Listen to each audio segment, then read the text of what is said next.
আর কয়েকদিন পরেই পর্দা উঠছে এশিয়া কাপের, যা এবার অনুষ্ঠিত হতে যাচ্ছে টি-20 ফরম্যাটে। 2026 সালে টি-20 বিশ্বকাপকে সামনে রেখে এশিয়ান ক্রিকেট কাউন্সিল ACC এবার 20 ওভারের সংস্করণের আয়োজন করছে এশিয়ার সবচেয়ে মর্যাদাপূর্ণ ক্রিকেট আসরটি। এর আগে প্রতিযোগিতাটি ওয়ানডে কিংবা কখনো কখনো টি-20 ফরম্যাটে হলেও এবার আয়োজনকে ঘিরে রয়েছে বাড়তি আগ্রহ। এদিকে এশিয়া কাপ শুরুর আগ মুহূর্তে ক্রিকেট বিশ্লেষকধর্মী জনপ্রিয় ওয়েবসাইট ESPN ক্রিকইনফো প্রকাশ করেছে এশিয়ার সর্বকালের সেরা টি-20 একাদশ। আর এই বিশেষ তালিকায় জায়গা পেয়েছে বাংলাদেশের ক্রিকেটের সবচেয়ে বড় নাম, সাবেক অধিনায়ক এবং 3 ফরম্যাটের বিশ্বের অন্যতম সেরা অলরাউন্ডার হিসেবে স্বীকৃত সাকিব আল হাসান।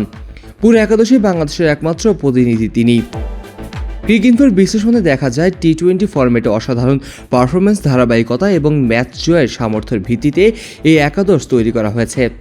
129টি আন্তর্জাতিক টি-20 ম্যাচ খেলা সাকিব আল হাসান এই ফরম্যাটে ব্যাট হাতে করেছেন 2551 রান, যেখানে রয়েছে 13টি হাফ সেঞ্চুরি।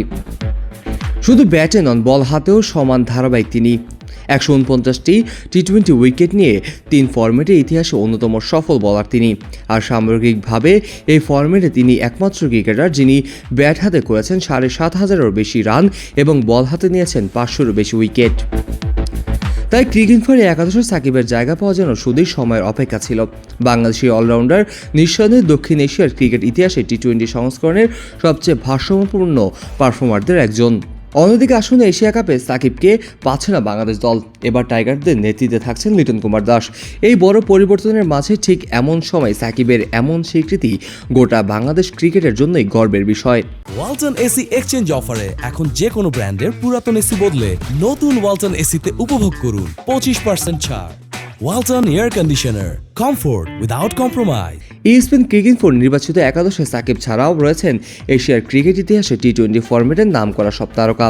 শ্রীলঙ্কা থেকে রয়েছেন সাবেক বিধ্বংসী opener Sanath Jayasuriya, classic batsman Mahela Jayawardene এবং গতিদানব লাসিথ মালিঙ্গা।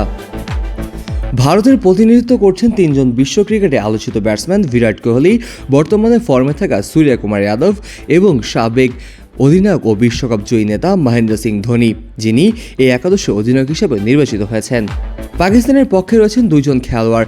একজন হলেন অলরাউন্ডার শাহিদ আফ্রিদি, যিনি দীর্ঘ সময় ধরে টি-20 ফরম্যাটে পাকিস্তানের অন্যতম ভরসার নাম ছিলেন। অপরজন পেসার ওমর গুল, যিনি পাকিস্তানের পক্ষে টি-20তে দারুণ সফল এক বোলার ছিলেন। এছাড়াও আফগানিস্তান থেকে একমাত্র প্রতিনিধি হিসাবে লেগ স্পিনার রাশিদ খান, যিনি এই ফরম্যাটে বিশ্বের অন্যতম সফল এবং ভয়ঙ্কর স্পিনার হিসেবে পরিচিত। একাদশের বাইরে 12তম খেলোয়াড় হিসেবে রাখা হয়েছে পাকিস্তানের প্রাক্তন স্পিনার সাইদ আজমলকে, যিনি তার ক্যারিয়ারে একসময় টি-20তে ছিলেন বিশ্বের নাম্বার 1 বোলার। এক নজরে ক্রিকইনফোর চোখে এশিয়া সর্বকালের সেরা টি-20 একাদশ দেখতেই ঠিক এমনটাই। সানাত জয়সুরিয়া, মাহেলা জয়বর্ধন, বিরাট কোহলি, সূর্যকুমার যাদব, মহেন্দ্র সিং ধোনি, সাকিব আল হাসান, শাহিদ আফ্রিদি, রাশিদ খান, জসপ্রীত বুমরা, লাসিথ মালিঙ্গা, ওমর গুল এবং 12তম খেলোয়াড় হিসেবে সাইদ আজমল। এই একাদশে একমাত্র বাংলাদেশি ক্রিকেটার হিসাবে সাকিব আল হাসানের থাকা শুধু তারই নয়, বরং দেশের ক্রিকেট প্রেমীদের জন্যই বড় একটি স্বীকৃতি, যেখানে ভারত, পাকিস্তান ও শ্রীলঙ্কার মতো ক্রিকেট পরাশক্তিদের অনেক তারকা থেকেও স্থান পাননি। সেখানে সাকিবের স্থান পাওয়া তার দীর্ঘ ক্যারিয়ারের একটি অনন্য প্রাপ্তি। এশিয়া কাপের মঞ্চে যদিও সাকিব থাকছেন না, তবে তার অবদান ও অর্জন যা আজও দক্ষিণ এশিয়ার ক্রিকেটে আলোচনায় প্রাসঙ্গিক তা প্রমাণ করে দিল এই স্বীকৃতি। Kazi Mohammad Arafat, on field.